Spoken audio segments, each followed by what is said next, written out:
నీతో పర్సనల్గా మాట్లాడాలి. ఏ బయటకెళ్ళు. చెప్పు.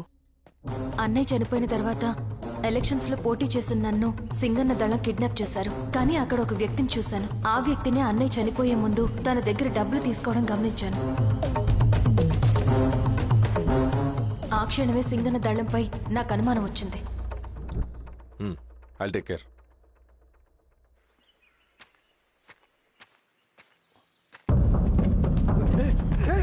భయపడదు, మేము చంద్రుడు మనుషులు. నన్నేం చేయకండి. కూర్చోబెట్టండి. మీకు కావాల్సింది దీంట్లో ఉంది.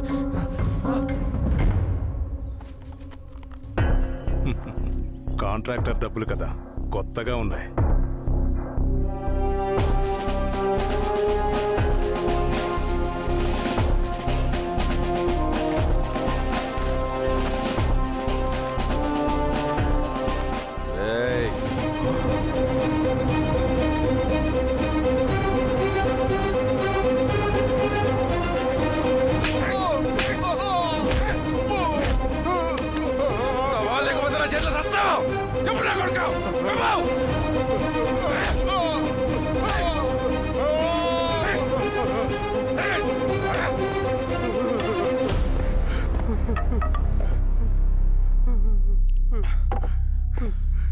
వీళ్ళ అన్న మీదున్న ప్రేమ అభిమానం ముందు మన పోలీస్ లాఠీలు ఓడిపోయాయి.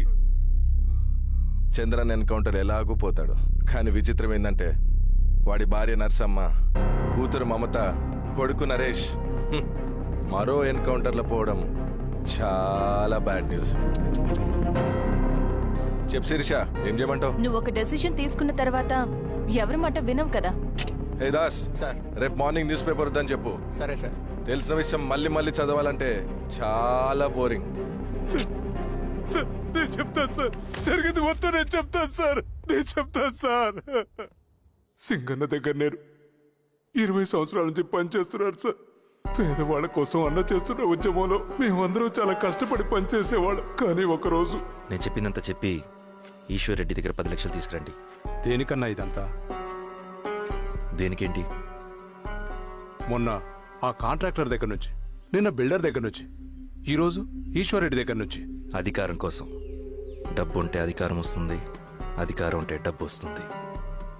నాకు రెండూ కావాలి. హిట్లర్ పెయింటర్ అవుదామని అకాడమీలో జాయిన్ అవ్వాలనుకున్నాడు. కానీ పనికిరాడని చెప్పి రిజెక్ట్ చేశారు. హిట్లర్ ఏం చేశాడు? నాజీ పార్టీ పెట్టి జూస్కి అగేన్స్ట్గా అందరినీ కూడగట్టి ప్రపంచాన్ని ఉనికిచ్చాడు. మొహమ్మద్ అలీ జిన్నా నేషనల్ కాంగ్రెస్ పార్టీలో ఎదగాలనుకున్నాడు.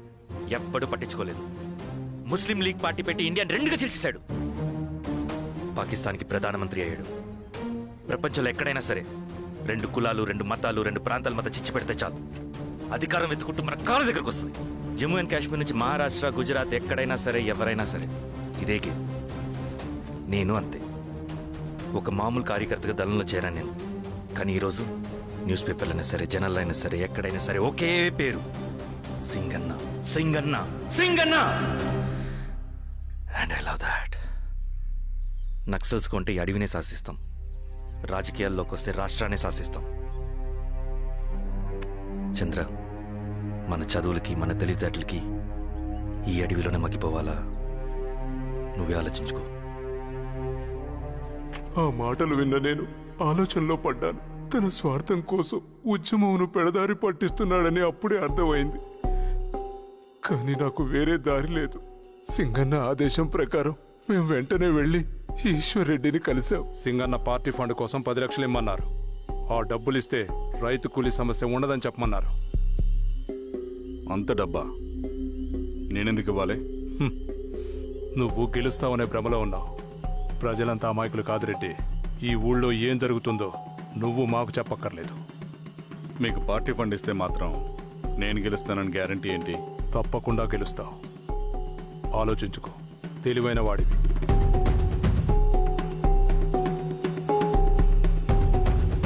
సరే,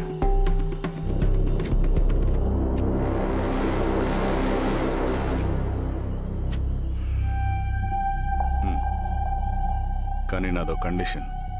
నేను సింగన్ని పర్సనల్గా కలవాలి. చూస్తా కానీ ఒక్క విషయం, ఈ మ్యాటర్ బయటికి రాకూడదు. జాగ్రత్త. సింగన్న స్ట్రాటజీ ప్రకారం మాకు ఈశ్వర్ రెడ్డి దగ్గర నుంచి డబ్బులు వచ్చాయి. అప్పుడు నరసింహుల్ని పిలిపించి నువ్వు ఎలక్షన్ నుంచి విత్డ్రా అవ్వాలి నరసింహులు. విత్డ్రానా? 30 సంవత్సరాల తర్వాత వచ్చిన అవకాశం అన్నా ఇది. గెలిచే ఎన్నికల్లోంచి తప్పుకోమంటారేంటి? ఎందుకన్నా? నిన్ను ఈ ఎలక్షన్లో నిలబెట్టింది కమిటీయే, విత్డ్రా చేయమనేది కమిటీయే. సెంట్రల్ కమిటీ ఏం డిసైడ్ చేసినా అది మనం ఫాలో అవ్వాలి. మనకి వేరే ఆప్షన్ లేదు.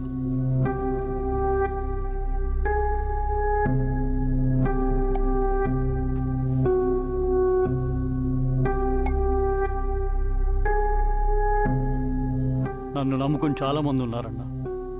మీరు వద్దన్నా సరే నేను ఇండిపెండెంట్గా పోటీ చేస్తా. నీ పట్టుదల నాకు అర్థమైంది నరసింహులు. సెంట్రల్ కమిటీతో మరొకసారి నేను మాట్లాడతాను. కొంచెం వెయిట్ చేయి, తొందరపడద్దు. లాల్ సలాం. లాల్ సలాం. తన మాటకి ఎదురు చెప్పిన నరసింహుల్ని క్రూరంగా హత్య చేయించి ఆ హత్యను ఈశ్వర్ రెడ్డి చేయించాడని అందరినీ నమ్మించి ఆ తర్వాత ఈశ్వర్ రెడ్డిని కూడా ఏంటి ఈశ్వరరెడ్డి గారు, కలుద్దామనుకున్నాం కానీ ఇలా కలుస్తామనుకోలేదు. ఏంటంత కోపం? ప్రజానాయకుడు నరసింహులు చంపినందుకు నీకు మరణదండనే. ఇంతకి నన్ను ఎందుకు కలుద్దామనుకున్నావు? నర్సన్ చావుకి నాకు ఏ సంబంధం లేదు. నిన్ను కలిసి ఊరు సమస్యని, ప్రజా సమస్యని పరిష్కరి. అడవికి సింహం రాజు, అడవైనా ఊరైనా ఈ సింగన్నే రాజు.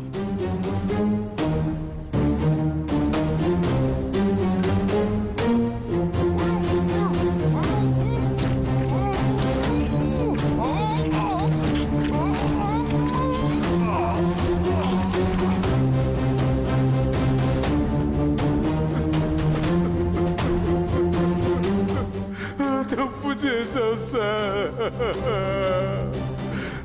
మొత్తం సింగన్నే చేశాడు.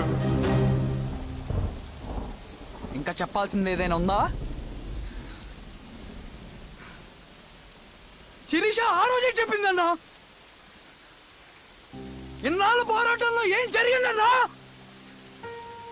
ఏమీ లేదు. శిరీష వల్ల వాళ్ళ ఊర్లో రైతులకు భూములు వచ్చాయన్నా. నీ వల్ల చాగి అన్యాయంగా గొంతు కోసుకున్నాడన్నా.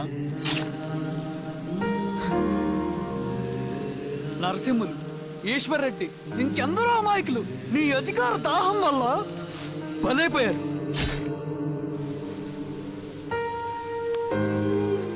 వీరస్వామి, పల్లెనప్పన్, ఇంకెంతో మంది పోలీసులు నీ కుట్రలో కాలిపోయారన్నా. ఏంటన్నా,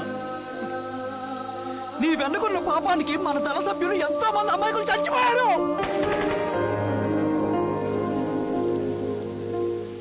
ఆ జనాలు అమాయకులన్నా. నువ్వు మాటలు చెప్పి రెచ్చగొడితే నువ్వేదో సమాజాన్ని ఉద్ధరిస్తావని నీ వెనుకున్నారు.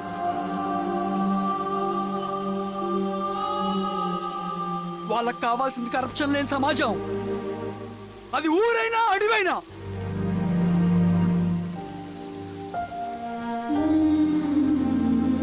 దేవత లాంటి అమ్మాయి అన్నా. బతికినంతకాలం అందరి జీవితాన్ని బాగు చేసిందన్నా.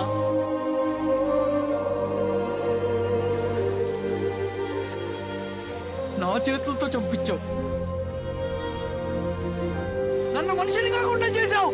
ఈ జెండా అడ్డు పెట్టుకుని చేస్తున్న దురాఘాతాలు, ఈ సిద్ధాంతపు ముసుగులో జరుగుతున్న హింస, దోపిడీ, మోసం అన్నీ ఆగాలి, ఆగిపోవాలి.